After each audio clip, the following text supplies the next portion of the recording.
자, 오늘 함께 나누실 말씀 사무엘상 7번째 시간입니다. 사무엘상 강의 7번째 시간입니다. 오늘은 사무엘 말씀으로 여러분과 함께 말씀을 나누고자 합니다. 이 시간에 주일을 맞이해서 또 예배드리고 기도와 찬송으로 나아가시는 모든 성도분들에게 하나님의 깊은 위로와 또 하나님의 깊은 말씀의 은혜가 여러분 가운데 차고 넘치시기를 간절히 소원하고요. 특별히 또 어려움 가운데 계신 분들 하나님께서 지켜주시고 평강 가운데로 이끌어 주시기를 간절히 소원합니다. 오늘도 말씀을 통해서 우리를 향한, 나를 향한 그 음성에 청종하는 그런 시간 되기를 간절히 소원합니다. 우리 함께 오늘 나누실 말씀 사무엘상 4장 1절에서 4절까지의 말씀입니다. 우리 같이 한번 읽어보겠습니다. 사무엘의 말이 온 이스라엘에 전파되니라. 이스라엘은 나가서 블레셋 사람들과 싸우려고 에베네셀 곁에 진치고 블레셋 사람들은 아벡에 진쳤더니 블레셋 사람들이 이스라엘에 대하여 전열을 벌이니라. 그 둘이 싸우다가 이스라엘이 블레셋 사람들 앞에서 패하여 그들에게 전쟁에서 죽임을 당한 군사가 4,000명가량이라.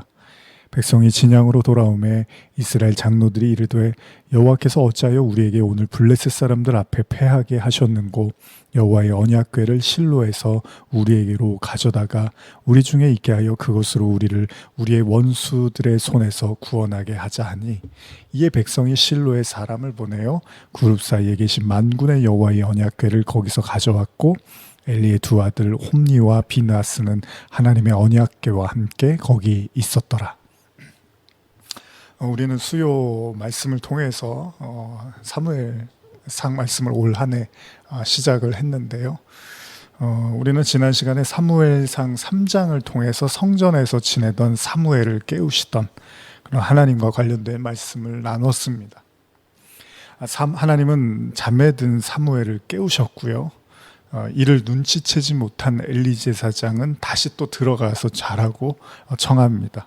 그러나 하나님은 끈질긴 부르심 끝에 결국 사무엘을 일으켜 세우시고 하나님의 음성을 듣게 하시고 만나게 하십니다. 그리고 그에게 하신 하나님의 말씀은 바로 엘리와 그 아들들에 대한 하나님의 심판과 관련된 것이었습니다. 하나님은 이제 사무엘을 통해서 이스라엘 신앙을 이끄시기를 원했던 거죠. 우리가 잘 아는 것처럼 하나님께서 지적하신 엘리의 죄악은 바로 그가 자신의 아들들을 하나님보다 더욱 중히 여겼던 거죠. 이는 결국 그의 가문의 전체의 몰락을 가져오게 됩니다. 자, 하나님은 엘리에게 나를 중하게 여기면 나도 그를 중히 여길 거고 나를 무시하면 나도 그를 무시하겠다고 말씀을 하십니다. 사실 이 말씀은 굉장히 무서운 말씀입니다. 우리가 여러 번 나누었지만 인간의 마음 이면에는 항상 숨어있는 소중한 것들이 있습니다.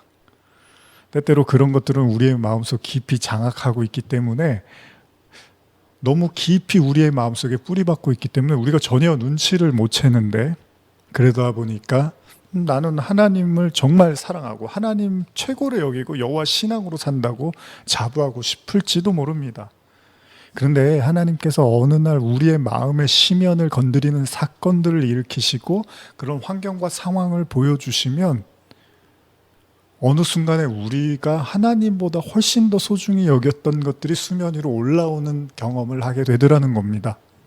신앙이 어려운 게 어쩌면 이런 것들 때문인지도 모릅니다. 지난번에 제가 설교를 통해서도 잠깐 말씀을 나누었지만 어쩌면 우리가 하나님을 믿는 것이 우리의 생계, 예를 들면요, 엘리 제사장이 자녀들을 이렇게 먹여 살리기 위해서 생존하기 위한 방식으로 제사장 일을 해버리면 그게 결국은 하나님을 믿는 신앙의 대상으로서의 하나님이 아니라 하나님이 삶의 수단이 돼버린다라는 거잖아요. 그리고 성경도 실제로 그렇게 이제 하나님께서 말씀을 하시죠. 직장에 나가기 싫어도요, 우리가 자존심이고 뭐고 다 버려가면서 붙어 있는 이유가 있습니다. 왜요? 가족들을 먹여 살리기 위해서입니다. 어쩌면 우리도 하나님을 믿는 이유가 때때로 엘리가 자기의 자식들을 더 소중히 여기는 것처럼 내가 소중히 여기는 걸 지키고 보살피기 위한 방법으로 신앙을 가질 수도 있다는 겁니다. 근데 이걸 가지고 하나님이 커다란 책망을 엘리에게, 책망이 아니죠, 심판을 하셨다는 겁니다. 자, 신앙이 어려운 이유는요, 내가 소중히 여기는 것들을 지켜내기 위해서 하나님을 믿는 것이 아니라 오히려 하나님을 믿으면 믿을수록 내가 소중히 여기는 것들을 내려놔야 된다는 거잖아요. 엘리는 평생 제사장으로 살았지만 노년이 돼서 그의 기력이 쇠해질 때, 그때가 되었는데도 이 마음을 내려놓지 못하고 정리를 못합니다. 그리고 결국 하나님은 그 마음을 심판을 하십니다. 자, 누가 이런 것으로부터 자유로울 수가 있을까요? 오늘 우리가 목격하게 되는 본문의 사건 또한 우리를 굉장히 당황스럽게 만듭니다. 본문의 내용을 간략히 요약하자면 하나님의 백성인 이스라엘과 블레셋이 전쟁을 치르잖아요. 그런데 전쟁의 승리가 이스라엘이 아니라 블레셋으로 기울어집니다. 그리고 심지어 이스라엘의 4,000명의 군사들이 죽음을 당하게 됩니다. 자, 이스라엘은 무척이나 당황을 합니다. 무언가 묘책이 필요합니다. 더 이상 패배를 받아들일 수만은 없습니다. 이스라엘 장로들은 다시 모여서 승리를 위한 방안으로서 택한 것이 하나님의 법궤를 전장으로 옮겨오면 하나님께서 승리를 이끌어 주실 거라고 믿는 거죠. 결국 실로에 머물렀던 여호와의 언약궤는 진지에 들어오게 되고 사람들은 이에 큰 소리를 지르며 환호를, 그야말로 정말 기쁨의 환호를 외치게 되는 거죠. 그야말로 전세가 역정되는 것처럼 보입니다. 그동안에 참혹했던 패배의 그 이스라엘 백성들의 무기력함이 다시 이제 법궤로 인해서 승리를 얻을 것 같은 충분한 확신에 차기 시작하더라는 겁니다. 이스라엘 백성의 목소리가 얼마나 컸던지요. 이를 듣고 있었던 블레셋 군사들이 갑자기 쪼그라들기 시작합니다. 당황을 합니다. 그리고 이미 그들이 익히 들어 알던 여호와 하나님에 대한 이야기들을 떠올리면서 두려움에 휩싸이게 됩니다. 사무엘상 4장 7절 8절인데요. 제가 읽어드릴게요. 블레셋 사람이 두려워하여 이르되 신이 진영에 이르렀도다 하고 또 이르되 우리에게 화로다. 전날에는 이런 일이 없었도다. 우리에게 화로다. 누가 우리를 위하여 이 능한 신들의 손에서 건지리요. 그들은 광야에서 여러 가지 재앙으로 애굽인을 친 신들이니라. 자, 블레셋 군인들의 그 패기가 한순간에 꺾입니다. 성경은 역시나 여호와의 언약궤 앞에서는 그 누구도 당할 자가 없는 그런 상황이라는 걸 교훈해 주는 것처럼 보입니다. 그런데 블레셋 군인들이 여기서 그냥 주저앉지는 않습니다.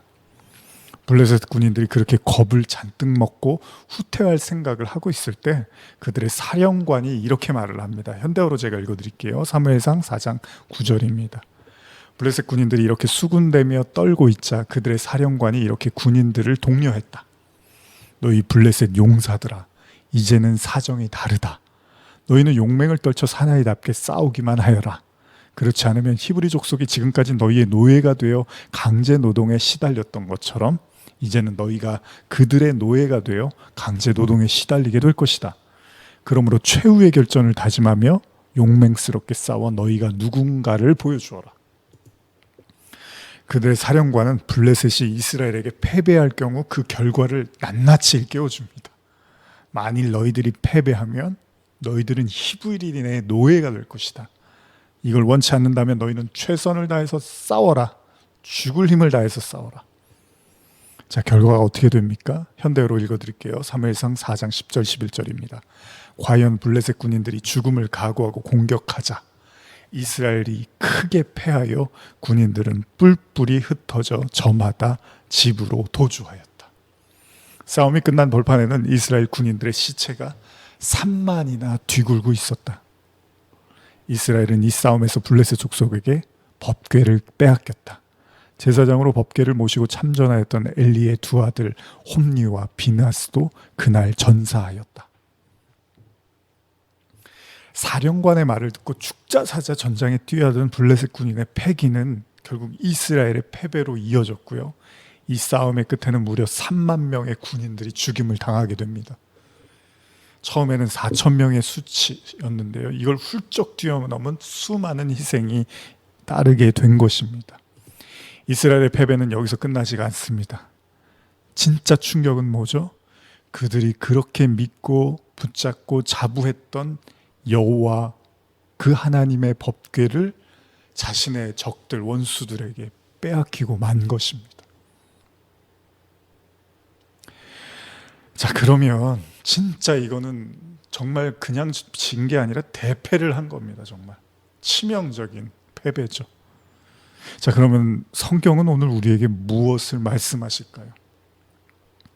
자, 아주 쉽게 생각해 보면 당연히 여호와의 신앙을 가진 사람으로서 하나님의 말씀과 임재를 상징하는 법궤의 등장은 거의 무조건적이라도 승리가 보장되어야 되잖아요. 하나님의 법궤가 임했는데 전쟁에서 지는 거는 이건 말이 안 되는 거잖아요.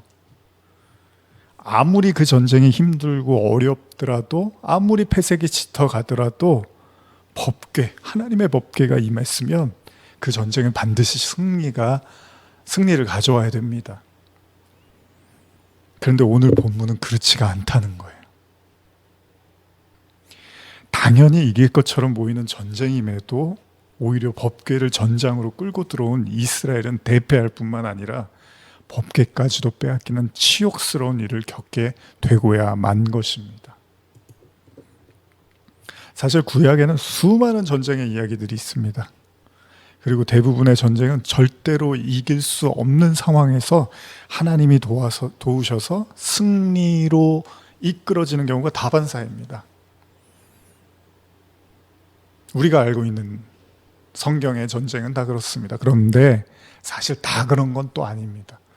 오늘 제가 여러분께 소개해드릴 하나의 전쟁은 바로 오늘 우리가 읽은 사무엘상 4장의 내용과 크게 달라 보이지가 않습니다. 그건 여러분들이 알고 계시는 여호수아 7장에 등장하는 아이성 전투입니다. 자, 가나안 땅이라는 약속의 땅을 향해서 이스라엘 백성들이 40년이라는 헛된 시간을 보냅니다. 그리고 결국 그 끝내 그 어려움 끝에 이스라엘 백성들은 가나안 땅을 향해 이제 돌진하게 되죠. 근데 거기에는 뭐가 있죠? 그 첫 관문으로 가나안을 함락해야 되는 그 첫 관문과 같았던 크고 단단했던 여리고성이 버티고 있습니다. 근데 하나님이 그냥 주변을 돌라고 했는데 그 여리고성이 무너져 버려요. 아마 이걸 본 이스라엘 백성들은 이제 40년 고생한 보람이 있구나. 하나님이 이제 그냥 무조건 다 이기게 해주시는구나. 광야에 있을 때는 힘들었는데 이제 가나안에 막상 들어오니까 가나안에 물론 7 족속이 버티고 있었어요. 이들과의 전쟁을 치러야지만 이제 가나안 땅을 얻을 수가 있었습니다. 그런데 그 첫 관문으로서의 여리고성이 무너지는 걸 보면서 이제 다 따놓은 당상이구나라고 생각을 한 거죠. 누워서 떡 먹기라고 생각했던 그 전쟁. 그런데 그 여리고성 다음에 이제 치러야 됐던 아이성의 전투에서 그들은 패배를 맛보게 됩니다. 여호수아 7장 1절은 이렇게 시작을 하는데요. 이스라엘 자손이 온전히 바친 물건으로 말미암아 범죄하였으니 이는 유다 지파 세라의 증손 삽디의 손자 갈미의 아들 아간이 온전히 바친 물건을 가졌습니다. 여호와께서 이스라엘 자손들에게 진노하시니라. 전쟁이 이렇게 시작을 합니다. 패배에 대한 내용을 먼저 이야기하고 암시하고 여호수아 7장은 시작을 하고 있습니다. 결국 이 말씀은 아이성 전투가 패배했음을 암시해주고 있고요. 이전에 있었던 여리고성 함락 때 무언가 잘못이 있었다는 거예요. 그게 뭐죠? 하나님은 분명히 그곳에서 얻은 모든 것을 여호와께 드리고 절대 손대지 말라고 하셨는데 지금 읽으신 본문처럼 그 중에 한 사람인 아간이라는 사람이 그 물건들 중에 얼마를 일부를 자기를 위해서 감추고 만 겁니다. 결국 전쟁은 패배하고 여호수아는 그 패배의 원인을 찾기 시작합니다. 그리고 그 과정에서 그 죄를 저지른 자가 아간이라는 사실을 깨닫게 됩니다. 그리고 그 아간에게 이렇게 묻습니다. 그러자 아간에게 이제 물으니까 아간이 대답합니다. 현대어로 제가 읽어드릴게요. 여호수아 7장 20절 21절입니다. 그러자 아간이 여호수아에게 대답하였다. 예, 정말 이것이 이스라엘이 모두 따르고 모시는 하나님 여호와께 잘못하였습니다. 못된 짓을 저지르고 말았습니다. 우리가 노획한 전리품 가운데서 신알에서만 나는 외투 한 벌이 무척 탐이 나더군요. 그 바벨론산 외투를 슬쩍 하였습니다. 그리고 은 200세겔과 50세겔 나가는 금덩이가 눈에 띄길래 얼른 감추었어요. 그걸 보는 순간에 눈이 멀었지 뭡니까? 그 물건을 내 천막 및 땅 속에 다 묻어두었어요. 제일 밑에는 은을 깔아 놓았습니다. 찾아보시죠. 이게 아간의 대답이었습니다. 신알에서만 나는, 소위 바벨에서만 나는 아주 훌륭한 찬란한 외투 한 벌. 주석을 보면요, 이렇게 기록되어 있습니다. 여기서 신알은 두 강 사이의 땅이라는 뜻인데, 두 강은 곧 티그리 강과 유프라데스 강을 말한다. 따라서 신알 땅은 일찍이 니므롯 왕국이 세워지기도 했으며 바벨탑이 건축되려고도 했던 바벨론 지역을 가리킨다.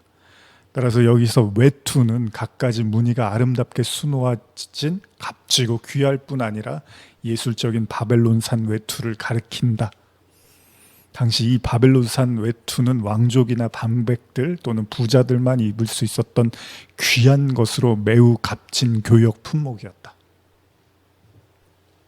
사실 하나님께서 가나안 족속과 전쟁을 치르며 그들의 물건에 손을 대지 말라고 한 건 단순히 하나님께서 독점하시려는 의도가 아닙니다. 하나님이 그게 뭐가 아쉬우십니까? 하나님이 그 물건들을 독점하시는 게 아니라 그들에게 세상에 대한 미련을 갖지 말라는 의도에서 여리고에서 탈취한 그 모든 품목들을 손대지 말라고 하신 겁니다. 왜냐하면 이건 광야 40년 내내 이스라엘 백성들에게 뭘 가리키시죠? 애굽을 기억하지 말라. 종살이했던 애굽 땅을 기억하지 말라고 끝없이 타이르시잖아요. 그래서 여러분들이 들으신 것처럼 애굽의 고기, 애굽에서 먹던 고기를 그리워하던 이스라엘 백성들에게 그 고기에 이 사이에 끼기도 전에, 먹기도 전에 하나님이 심판하신 것, 그건 바로 그 애굽을 동경하고 다시 돌아가고 싶어하는 그들의 마음을 하나님이 심판하신 것이었고, 그들의 마음이 그렇게 세상에 빼앗기는 걸 주님은 원치 않으셨다는 겁니다. 자, 결국 이스라엘은 전쟁에서 패배를 합니다. 아이성 전쟁에서 너무나 당연한 승리를 가져올 거라고 믿었는데 그 전쟁에서 쓰디쓴 패배를 맛보게 됩니다. 자, 우리도 그럴 때가 있잖아요. 너무 확실한 일들이 순식간에 불확실하게 되고 불리하게 작용하고 심지어는 우리 자신을 궁지로 몰고 갈 때가 있습니다. 절대 그런 실수를 할 것 같지 않았는데 어처구니 없는 실수를 저질러서 우리가 생각했던 승리와 성공이 한순간에 좌절되는 경우들을 보게 됩니다. 이스라엘의 가나안 정복이라는 엄청난 꿈을 향한 도전의 발걸음은 아간이라는 한 인간의 욕심으로 순식간에 멈춰집니다. 물론 여러분들이 아는 것처럼 이스라엘의 발걸음은 여기서 끝나지는 않습니다. 중요한 건 왜 패배를 했는지의 문제를 찾아나고 그걸 해결해야만 했던 거죠. 자, 휘황찬란한 코트와 얼마의 금덩어리, 은덩어리. 아간은 이걸 포기하기가 어려웠습니다. 결국 그는 그걸 자신의 천막으로 가져와서 땅속에 숨기고 만 것입니다. 여기서 우리가 한 가지 생각해 볼 건요, 놀랍게도 아간이라는 한 사람의 욕심과 죄가 이스라엘 전체의 걸음을 멈추게 했다는 겁니다. 하나님께서 일단 전쟁은 이기게 하신 다음에 나중에 아간만 따로 심판하시면 되는데, 하나님은 이스라엘 전체의 아이성 전투에서의 패배를 맛보게 하시고요, 그들에게 수모를 당하게 하시고, 그리고 이스라엘 전쟁을 돕지 않으시더라는 거예요. 여기서 우리가 알 수 있는 것, 너무나 당연한 사실, 하나님이 돕지 않는 이스라엘의 전쟁은 어떤 경우에도 승리를 못한다는 겁니다. 하나님은 이스라엘 백성을 그렇게 훈련시키십니다. 내가 돕지 않는 전쟁은 이길 수 없다. 너희가 전쟁에서 이긴다는 건 반드시 내가 돕는다는 것이다. 그리고 두 번째가 있다면, 하나님의 원칙과 질서에 순응하지 않는 한 하나님은 절대 그들에게 승리를 허락하지 않으셨다는 겁니다. 그러니까 여호와의 전쟁에는 반드시 순종이 따라야 된다는 겁니다. 그렇다면 우리 모두가 잘 알고 있는 이 원리를 오늘 사무엘상 4장에 등장하는 블레셋과의 전쟁에서 적용한다면 어떨까요? 왜 이스라엘 백성은 여호와의 법궤를 모시고 왔음에도 블레셋과의 전쟁에서 패배했을까요? 앞의 원리를 따르면 첫째, 하나님은 그들의 전쟁을 돕지 않으십니다. 둘째는 그들이 순종하지 않은 무언가가 있기 때문이라는 거예요. 그러니까 전쟁에서 패배했다는 건 하나님이 돕지 않았다는 거고, 그리고 돕지 않은 이유는 그들이 뭔가 하나님의 말씀을 거스르는 일들이 있었다는 거잖아요. 사실 이런 이야기를 하는 데 있어서 우리는 그다지 어렵지 않은 이유가 있는데, 그건요, 이 전쟁 속에 사무엘상 4장에 나타난 블레셋과의 전쟁에서 등장하고 있는 홈니와 비느하스가 누군지를 우리는 너무나 잘 알고 있다는 겁니다. 이 홈니와 비느하스에 대한 이야기는 사무엘상 2장에 등장하자마자 정확하게 분명하게 묘사를 하고 있는데요, 사무엘상 2장 12절에는 엘리의 아들들은 행실이 나빠 여호와를 알지 못하더라. 두 번째 사무엘상 2장 17절에서 이 소년들의 죄가 여호와 앞에 심히 크면 그들이 여호와의 제사를 멸시함이었더라. 성경은 이 두 아들들에 대해서 행실이 나빠서 여호와를 알지 못하고 그들의 죄는 결국 그들이 여호와의 제사를 멸시하는 자들이라고 평가하고 있습니다. 쉽게 말하면 하나님을 알지 못하고 거기서 멈추는 게 아니라 하나님의 제사까지도 망령되게 무시하는 자들이라고 이 두 사람을 평가하고 있다는 겁니다.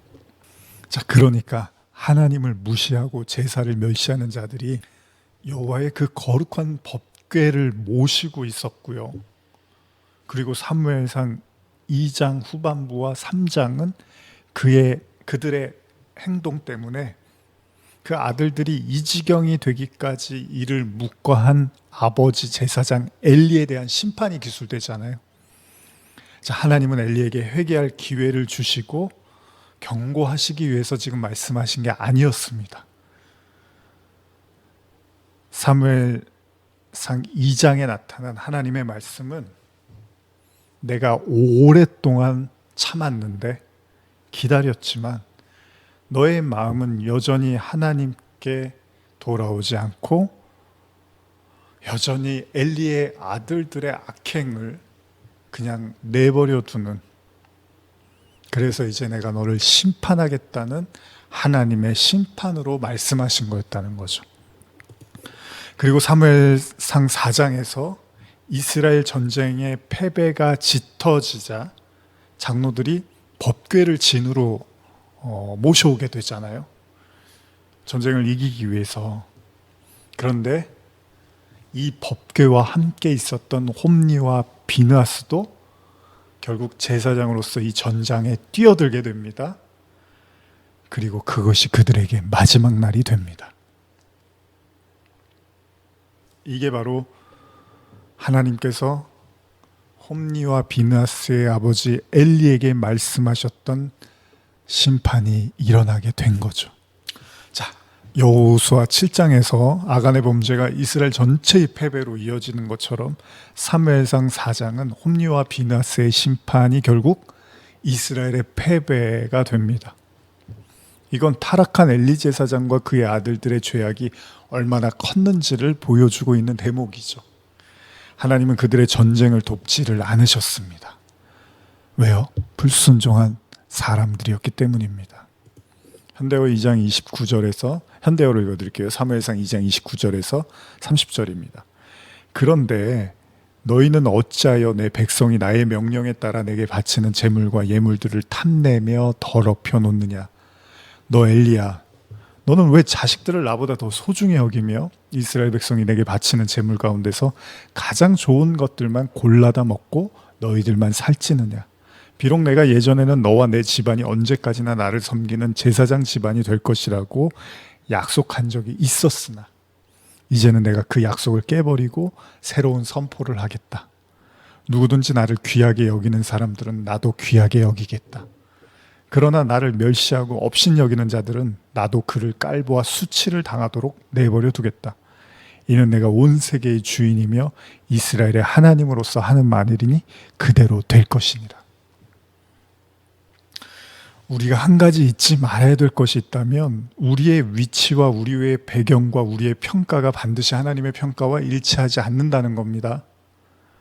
또 한 가지는 하나님은 우리의 죄를 끝까지 찾아가서 물으신다는 겁니다. 저와 여러분들이 혼동하기 쉬운 게 있는데 이 은혜라는 거죠. 오직 은혜.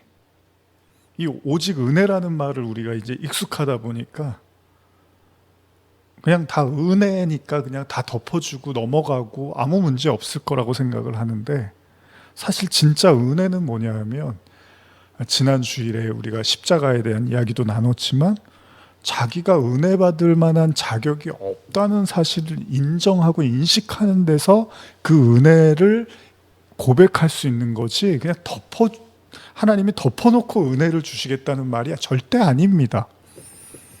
설령 하나님의 택한 백성이라 할지라도요, 하나님은 반드시 그의 죄를 먼저 드러내시고 그의 죄를 물으시고 그리고 그가 회개할 때까지 기다리십니다. 은혜는 그 다음에 오는 겁니다. 아니 그래야만 그게 은혜인 줄을 우리가 알아요. 가끔 우리는 고마워할 줄 모르는 사람들을 보게 되죠. 지난주에 나눴던 영광을 돌리지 않았던 사람들이 있었잖아요.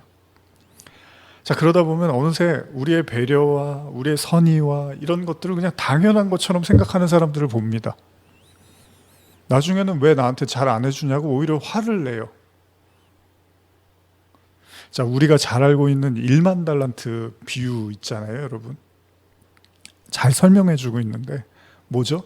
임금님이 너무나 큰 빚을 진 사람 1만 달란트의 빚을 탕감을 해줍니다. 그런데 시간이 지나고 보니까 이 사람이 나가서 뭘 하죠? 100데나리온 빚진 사람을 돈 갚으라고 막 멱살을 잡고 흔드는 거예요. 1만 달란트는 뭐 거의 몇 조 원까지도 이렇게 우리가 산출할 수 있는 금액이고요. 100데나리온은 정말 세 발의 피, 정말 그냥 뭐 몇십만 원, 몇백만 원 아주 비교할 수 없는 금액인데 거기 가서 그렇게 화를 내고 있더라는 거예요. 임금이 이걸 보고서 격분을 합니다. 다시 불러드립니다. 현대어로 읽어드릴게요. 18장 마태복음 18장 32절에서 34절입니다. 그러자 왕은 용서해 주었던 그를 불러서 말하였다. 이 악독하고 뻔뻔한 놈아, 내가 애걸하게 불쌍히 여겨 내가 그 엄청난 빚을 탕감해 주지 않았느냐. 그러니 내가 자비를 베푼 것처럼 너도 남에게 자비를 베풀어야 할 것이 아니냐. 왕은 몹시 노하여 그를 형리에 보내고 감옥에 보내고 마지막 한 푼까지 다 갚게 하였다. 여러분, 이 이야기에서 문제가 뭡니까? 그 사람이 너무 쉽게 용서를 받은 거예요. 임금이요, 순식간에 1만 달란트라는 엄청난 금액을 탕감해 줬더니 자신이 받은 은혜를 잊어버리고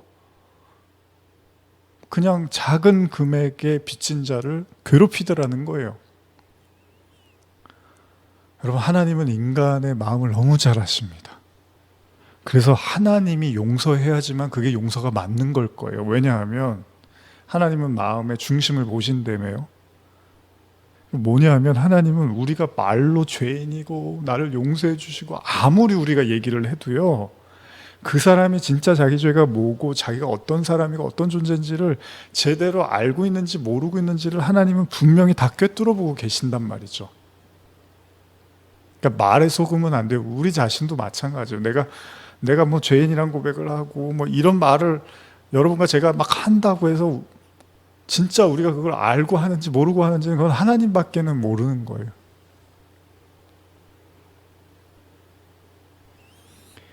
하나님만 용서를 하실 수 있는 거죠. 그래서 그렇기 때문에 1만 달란트의 비유는 인간의 내면에 숨어있는 그 인간의 무정하고 잔인한 모습을 엿보여주고 있습니다. 자, 용서받을 수 없는 그런 자에게 하나님의 엄청난 용서가 임했는데 그 사람은 나가서 여전히 별것도 아닌 일에 타인을 손가락질하고 타인을 괴롭히더라는 거예요. 물론 우리의 이야기고 우리 자신의 모습일지도 모릅니다. 그렇기 때문에 하나님은요, 저와 여러분들의 죄를 끝까지 찾아가서 추적해내신다는 거예요. 설령 우리가 1만 달란트를 탕감받았다고 생각한다 하더라도요, 하나님이 그 의미를 알지 못하면 우리는 여전히 나가서 100데나리온 진 자들을 계속 괴롭히고 힘들게 할 거고요, 하나님은 끝까지 우리에게 그게 뭔지를 가르쳐 줄 거라는 거예요. 우리의 삶을 통해서, 사람을 통해서, 환경을 통해서. 여호수아 7장에서 아이성 전투에서 아간의 죄를 끝까지 캐물으셨습니다. 그 나중에는 제비뽑기 해갖고 그 아간을 찾아내거든요. 그리고 그의 천막에 가서 그가 그렇게 가지고 싶었던, 그가 그렇게 꿈꾸던 그 외투 한 벌과 금과 은덩이를 찾아내시고 그걸 다 멸해버리십니다. 여러분, 하나님은 우리 내면에 꿈틀거리고 있는 모든 죄를 다 추적하십니다. 은혜요? 은혜는 그렇게 우리가 그렇게 쉽게 말할 수 있는 말이 아닙니다. 진짜 우리의 죄가 무엇인지를 알을 때 비로소 우리는 은혜를 말할 수 있는 거죠. 비로소 그의 죄가 드러났을 때, 비로소 우리의 죄가 드러났을 때, 비로소 아간의 죄가 드러났을 때 이스라엘은 다시 가나안 족복을 향한 진격을 펼칠 수가 있었습니다. 마찬가지입니다. 우리도 그게 뭔지를 알았을 때, 우리도 우리의 그 죄가 뭔지를 깨달았을 때 다시 일어나서 그 패배의 쓴잔에서 다시 승리를 향해서 걸어가게 되는 겁니다. 근데 어쩌면 인간은 그냥 승리만 원할지도 모릅니다. 우리의 장막 안에 우리의 탐욕의 외투와 금덩이를 그대로 그냥 숨겨둔 채 여호와를 알지 못하는 홈리와 비나스가 여전히 제사를 구실로 자신들의 배를 불리기 위한 고기를 취하는 행동을 멈추지 않은 채 오로지 우리는 여호와의 이름을 내걸고 무조건 승리만 하고 싶은지도 모를 거예요. 어쩌면 저와 여러분들 오늘 우리 자신에게 던지고 싶은 질문이 있는데요, 우리의 여호와 신앙의 목적이 만일 무조건적인 승리라든지 무조건적인 행복이라든지 무조건적인 성공이라면 그게 세상 사람들하고 뭐가 다릅니까? 그리고 그런 막연한 승리에 대한 동경과 신념, 그리고 그냥 무조건적인 은혜, 무조건적인 사랑, 이런 것들을 우리가 생각한다면 마치 1만 달란트의 비유처럼 어마어마한 은혜를 받았는데 그 은혜의 참뜻을 뭔지도 모르고 그저 자신에게는 그냥 하나님은 뭐 무조건 잘해줘, 나한테는 아무것도 제재가 없어, 아무런 훈계도 없고 아무런 회초리도 들지 않는 분이야라고 하나님을 그렇게 이해해버리면 마치 엘리의 아들들이 망령된 죄사를 행했음에도 불구하고 아버지 엘리가 그걸 그냥 무조건 수용하는 그런 식의 무조건적인 하나님으로 이해해버리면 저와 여러분들은 어느 순간 하나님으로부터 굉음과 같은 음성을 듣게 될 것입니다. 1만 달란트를 탕감해준 임금이 그 임금의 커다란 그 자비와 사랑을 깨닫지 못한 사람은, 그 사람에게 주어진 징벌은 다시 돌아가서 그 엄청난 금액을 한 푼도 빼지 말고 다 갚으라는 것이었습니다. 그야말로 완전한 자유자가 될 수 있었던 기회에서 다시 그 어마어마한 막대한 금액의 노예로 전락하게 된 겁니다. 중요한 건 뭡니까? 하나님의 은혜가 아니라, 하나님의 은혜는 변함이 없습니다. 그것을 제대로 인지하고 인식하지 못하는 우리가 아무리 하나님의 은혜를 베풀어줘도요, 그게 뭔지를 모르면 우리는 여전히 그 은혜를 누릴 수 없는 자의 삶을 살고 있을 거라는 겁니다. 제가 말씀을 준비하면서 오늘날처럼, 지금 이 순간처럼 너무나 많은 어려움과 위기가 찾아오면요, 사람들은 때때로 그런 모든 문제의 원인을 세상에서 자꾸 찾으려고 할 때가 있습니다. 이 세상이 어떻고, 이 시대가 어떻고, 사람들이 어떻고, 물론 저도 설교하는 입장에서 그런 예외는 아닐 겁니다.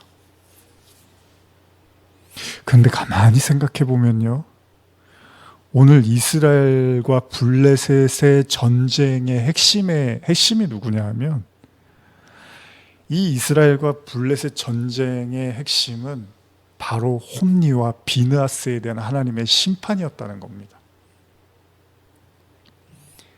바로 여호와의 법궤를 지키는 자, 이스라엘 백성의 신앙을 책임져야 될 제사장의 직무를 가졌던 그들의 죄의 결과가 바로 이스라엘의 패배로 이어진 것입니다.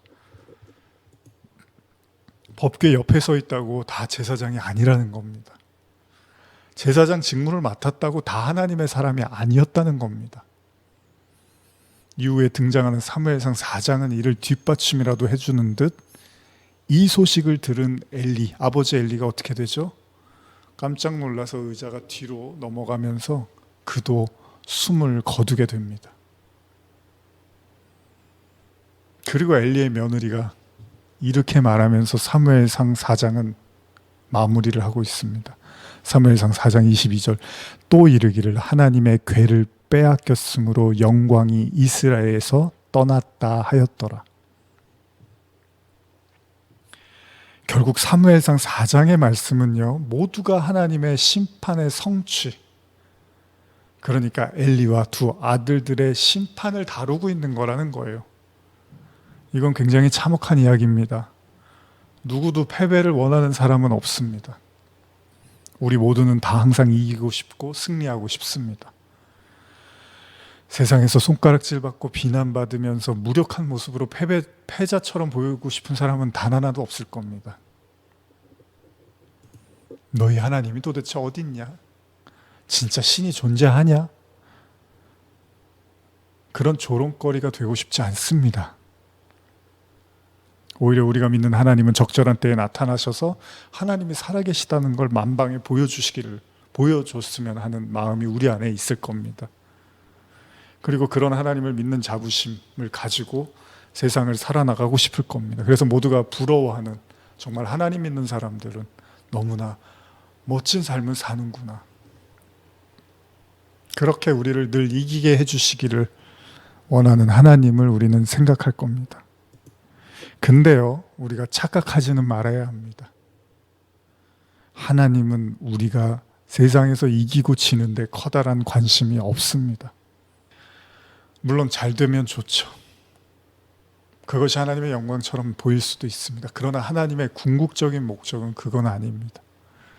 하나님의 진짜 관심이 무엇인지 아십니까? 왜 오늘의 본문처럼 이스라엘은 패하고 법궤는 빼앗기고 제사장 홈리와 비느하스는 죽게 되는 이 사단이 왜 났죠? 왜 이 엄청난 일들이 일어난 거죠? 도대체 이 이야기의 진짜 문제는 무엇입니까? 사실 이미 저는 지난 설교들을 통해서 이 문제에 대해서 나누었습니다. 그럼에도 불구하고 제가 오늘 주일 또 이렇게 사무엘 강해를 하는 것은 좀 더 우리가 진지하게 이 말씀들을 받아들였으면 하는 마음에서입니다. 우리가 거창한 기도를 하는 것보다 정말 내 안에 있는, 내 안에서 말씀하시는 나를 향한 하나님의 음성을 듣기를 바라는 마음에서 이렇게 말씀을 나누는 겁니다. 왜냐하면 우리가 너무나 가볍게 생각할 수 있는 문제가 있기 때문입니다.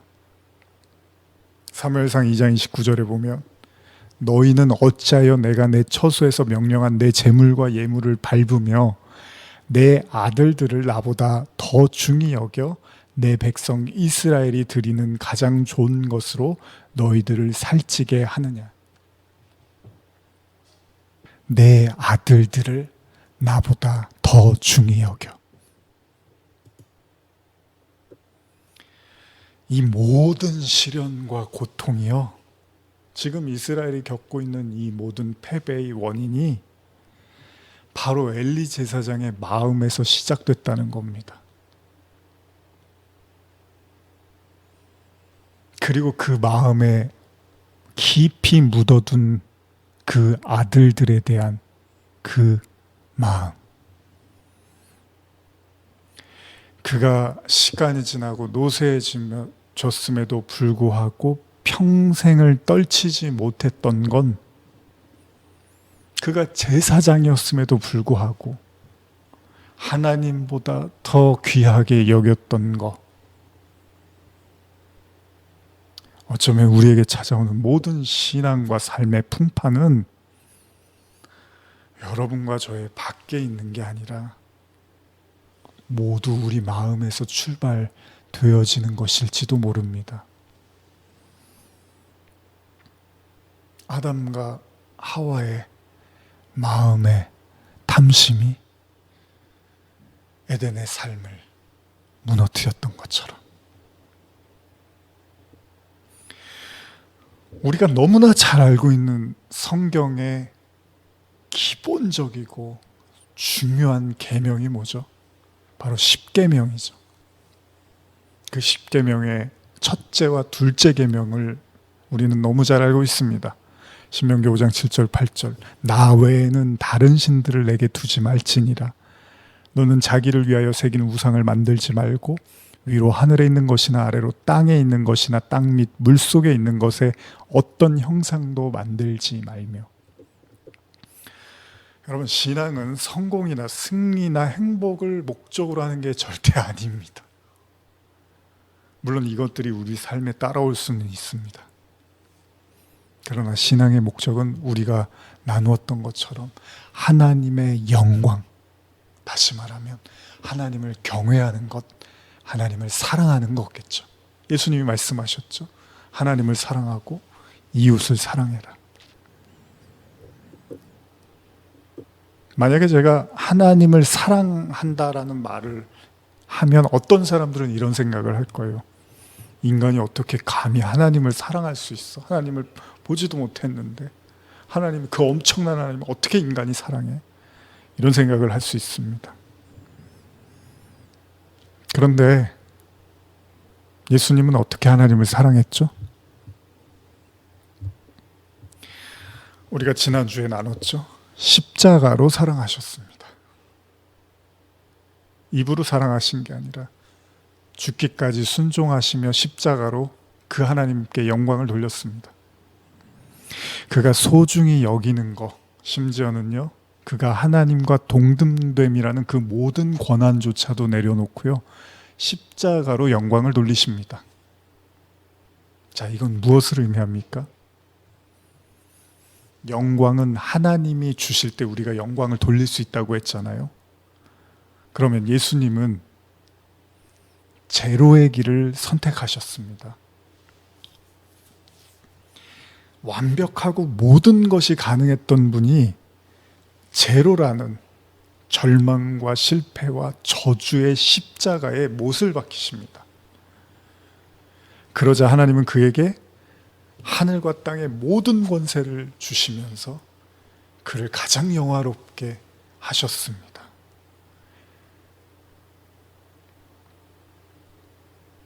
그에게 모든 영광을 하나님께서 나타내시게 된 거죠.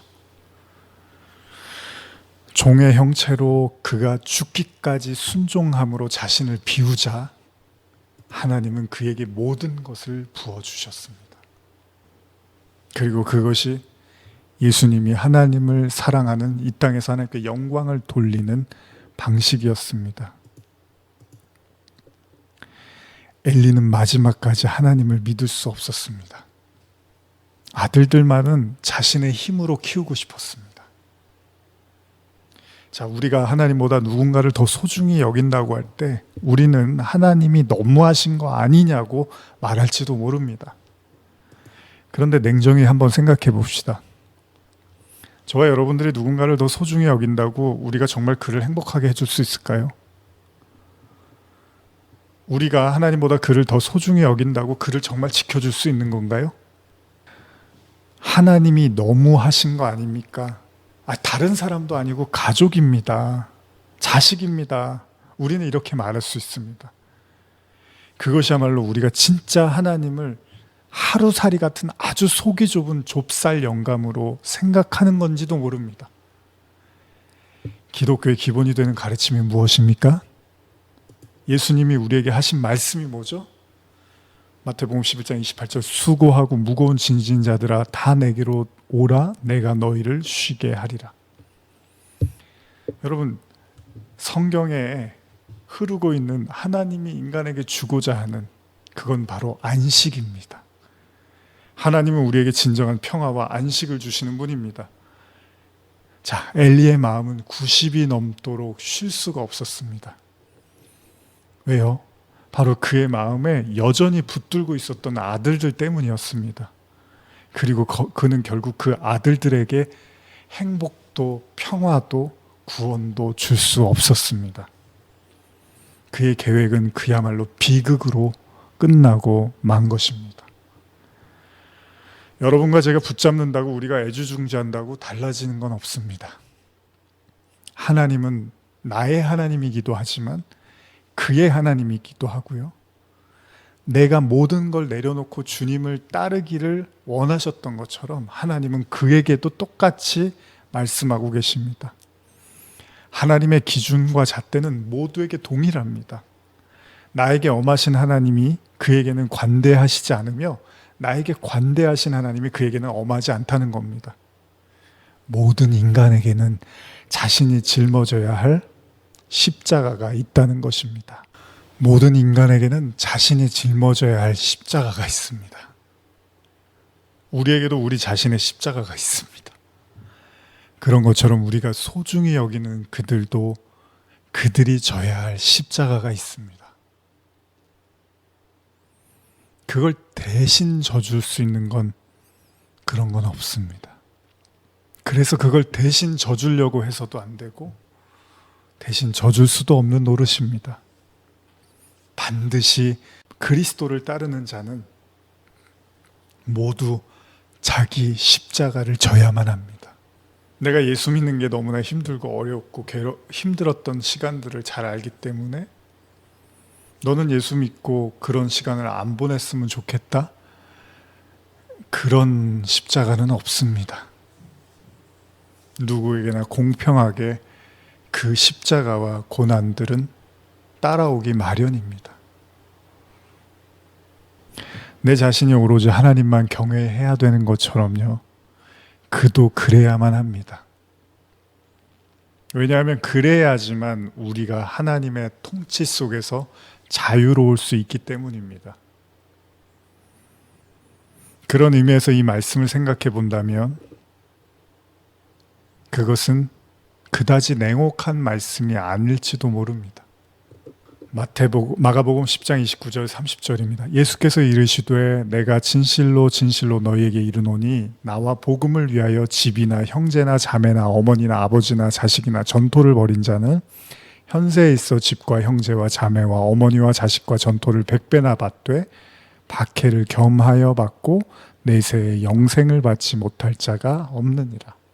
제가 이전에 말씀을 통해서도 나누었지만 이거는 이렇게 다 신앙생활을 하다가 이렇게까지 하면 참 좋겠다라는 그런 얘기를 하는 게 아니라 그리스도를 따르는 모든 자들의 삶이기도 하다라는 거죠. 실제로 제자들의 삶이었습니다.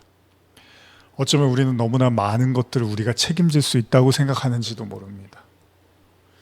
그리고 어쩌면 우리의 마음속에 감춰둔 그 엘리의 두 아들들처럼 우리의 마음속에 소중히 여기는 그들을 향하여 우리가 그 짐을 혼자 다 질 수 있다는 착각을 하고 있는지도 모릅니다. 인간이 지을 수 있는 건 자기 십자가밖에는 없습니다.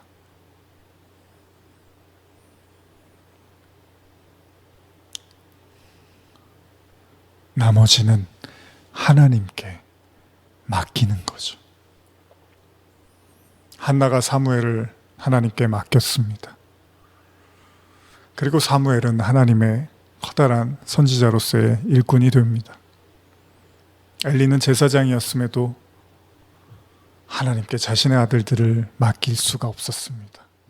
결국 자신과 그리고 자녀들을 파국으로 이끌게 된 문제를 제공하게 된 거죠. 어쩌면 우리 마음을 살피시는 주님은 끝까지 우리가 하나님보다 더 중히 여기는 것들을 찾아내시고 들춰내시고 우리가 목격하게 하실 겁니다. 예수님이 원수가 자기 집안 식구라고 하신 말씀이 있습니다. 어쩌면 이 말씀은 이런 의미일 수도 있습니다.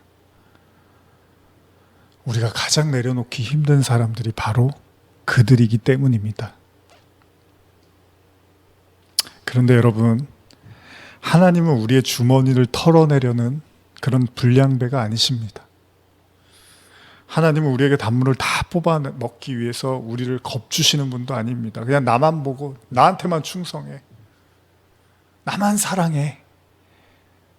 하나님은 이렇게 유치한 분이 아니라는 거예요. 왜 하나님이 하나님을 가장 소중히 여기라는 의미 속에서는 우리가 다른 사람들을 책임지려고 하고 우리가 다른 사람들을 우리의 힘으로 어떻게 하려고 하는 그 짐조차도 내려놓으라고 말씀하시는 하나님의 사랑과 배려가 깔려 있는지도 모른다는 겁니다. 다시 말하면 우리의 마음에 하나님보다 더 소중한 것들이 존재하기 시작할 때 우리는 우리의 영역을 설정하게 되고 우리는 그 영역을 지키기 위해서 계속해서 걱정하고 근심하고 평안을 누리지 못할 것이라는 거죠. 하나님께 그 모든 것들을 내어 맡길 수 있을 때 내가 내 십자가를 지고 그도 그의 십자가를 질 수 있을 때 우리 모두는 하나님의 영광을 보고 그 하나님의 피조물로서 하나님을 찬송하고 기쁨으로 복락을 누리게 될 줄 믿습니다. 우리에게 일어나고 있는 환난과 어려움과 패배, 고난 결코 나쁜 것만은 아니라고 생각됩니다. 오히려 우리는 그 속에서 진정 하나님을 만나야 합니다. 하나님의 말씀의 모든 의도에는 사랑이 깔려 있습니다. 우리는 그것을 믿는 자들입니다. 기도하시겠습니다. 하나님 아버지, 감사합니다.